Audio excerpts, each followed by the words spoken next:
Pinapalawak ng DOLE 7 ang programang Barangay Occupational Safety and Health o Bush Patrol na siyang katuwang ng kagawaran sa pagsusuri ng mga workplace kung may banta o panganib sa mga manggagawa dito sa Central Visayas.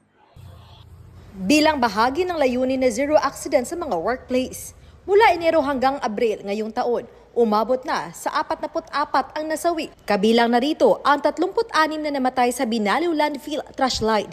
Mas mataas ito ikumpara sa 10 na italang namatay sa trabaho sa buong taon ng 2025. Sinimulan ang Barangay OSH Patrol noong nakaraang taon. Sa kasalukuyan, lahat ng 22 barangay ng Talisay City at 10 barangay pa lamang ng Cebu City ang kanilang nabigyan ng pagsasanay.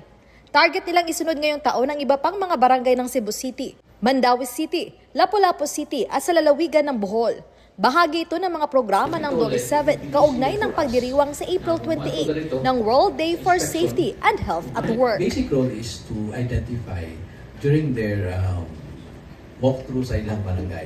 If there are companies, look at it, construction, no sir, nakita nila na there would be violations, nakita lang doon ay hazard, workplace hazard.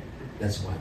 So what they do is then they are going to take photos of it and report it to our group chat so that when we assess and when they assess as well, na doon ay imminent danger situation, that's the time that we are going to deploy our technical safety inspectors to conduct necessary inspection.